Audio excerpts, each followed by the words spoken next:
My Lord and my God, I firmly believe that you are here, that you see me, that you hear me. I adore you with profound reverence. I ask your pardon for my sins and grace to make this time of prayer fruitful. My Immaculate Mother, Saint Joseph, my Father and Lord, my guardian angel, intercede for me. What were the first Christians like? Those who lived in the first few centuries after the ascension of Jesus Christ, and those who followed him under the guidance of the apostles and their successors. Those who went about carrying out their daily activities and duties in the middle of the world. St. Josemaria spoke about the first Christians by saying that each community of the faithful included people from all social levels and backgrounds. People converted to the faith of Christ, which was what joined them together. All the different professions were represented in those communities. There were doctors like Luke, lawyers like Zella, bankers like Erastus, teachers like Apollo, artisans like Alexander, large and small-scale merchants, prison guards and their families, soldiers and government officials, a proconsul, Sergius Paulus, etc. There were rich and poor, slaves and freemen, civilians and soldiers like Sebastian. Sometimes the ambiance of the world around them was relatively peaceful. Oftentimes, though, the world at large was quite hostile to their Christian identity and their way of life, which challenged their immoral, unnatural, and deeply pagan lifestyle. Some of the constant challenges which our first brothers and sisters in the faith had to face were persecutions, threats, and dangers to their lives, all because of their firm adherence to their Christian vocation. Many of them died as martyrs.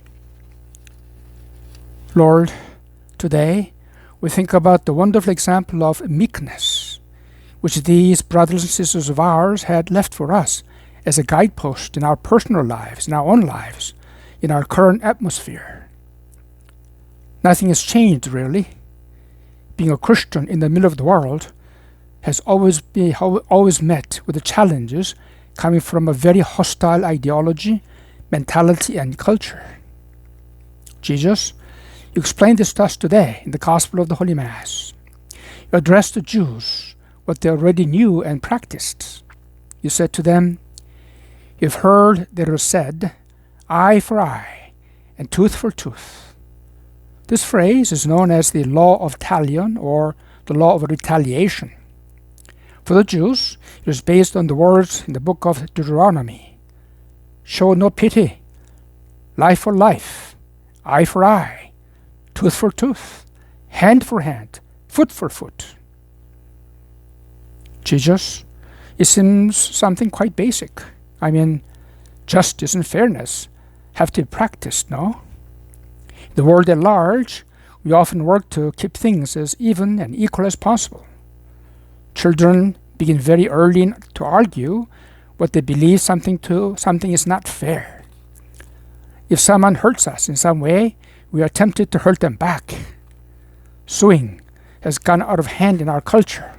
We want what we believe is our share. We're often tempted to decide how to act towards others according to how they acted towards us. When we are wronged, our thoughts are focused on how to get even. We want them to pay for what they have done. This has become our one obsession. We see people today consumed with a desire for revenge that is so deep that this passion comes to define their whole purpose in life. Evil begets evil. It becomes a perpetual course. And Jesus, there are countless other ways in which this law of retaliation seems to rule supreme in our world. But you remind us today, Jesus, that your followers cannot act in this way. The law of retaliation should be substituted by the law of forgiveness and by the constant practice of a very demanding but necessary virtue of meekness. That is the Christian way of acting and living in this very hostile world. There's no exception to this. You speak to us with your divine authority, but I tell you, do not resist an evil person. But Jesus, how can I act like that? How can I do that? It's not really fair. Shall I not resist an evil person with all my might, with whatever is at hand to defend myself? Or do you want me, Jesus, to just take it under the chin and suffer the blows like a defenseless wimp, a weakling? Why are you telling us, Jesus, to behave like that? It simply does not seem to be fair. But Jesus, you do not stop there. You even go further by telling us that if anyone slaps you on the right cheek, turn to them the other cheek also. If anyone wants to sue you and take your shirt, hand over your coat as well.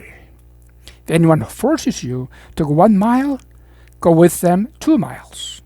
Give to the one who asks you, and do not turn away from the one who wants to borrow from you. Well, Jesus, this simply does not make any sense. I do not want to be a wimp. I do not want to be a coward. I do not want to be taken advantage of by the others. Then, remember your words, Jesus. Learn from me, for I am meek and humble of heart. I also remember that passage of Isaiah about you.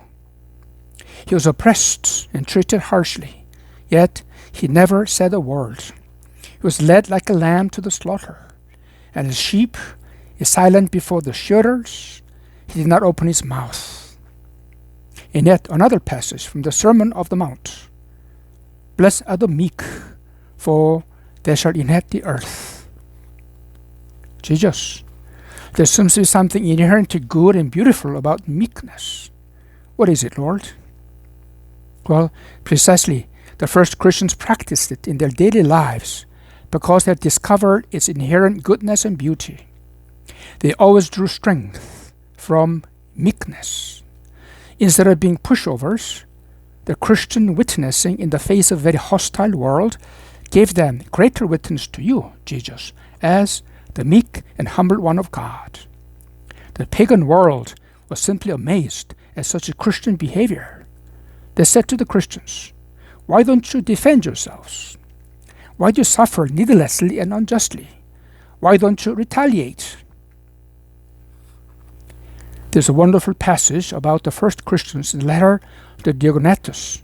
A Christian wrote this letter in defense of Christian lifestyle to Diognetus, a pagan, so that he can have a better understanding of the source of the Christian's conduct, which baffled the conventional wisdom. A passage of the letter reads as follows: Christians love all men, but all men persecute them. Condemned because they are not understood, they are put to death, but raised to life again. They live in poverty, but enrich many. They are totally destitute, but possess an abundance of everything. They suffer dishonor, but it is their glory. They are defamed, but vindicated. A blessing is their answer to abuse, deference their response to insult. Well, Jesus, these first Christians followed in your footsteps to the letter. They stood by the dictates of their Christian conscience, and therefore they had the strength, the divine power, to take it under the chin, as you were, and not give in to vindictiveness, anger, and spirit of retaliation. Jesus, they did this because they were truly meek. They appealed to you, the meek and humble one of God. They learned the lessons of meekness by meditating assiduously on your own examples of meekness. In doing so, they continually discovered that meekness is not weakness, but the very opposite. Yes, meekness is strength, because it helped them to conquer themselves. In doing so, they are able to possess all the blessings of God. As the author of the Imitation of Christ says in Latin, Victor sui et dominus mundi, conqueror of the self and is the master of the world. Meekness helps us to have mastery over our passions, especially that of anger. In this way, gain possession of our souls. That, Jesus, is true blessing. So as we are about to end these short minutes of dialogue with you, Jesus, I want to put into practice part of this prayer of St. Francis of Assisi as a way of Christian living whenever we're confronted with a hostile environment. Lord, make me an instrument of your peace. Where there is hatred, let me sow love. Where there is injury, pardon. Where there is doubt, faith. Where there is despair, hope. Where there is darkness, light.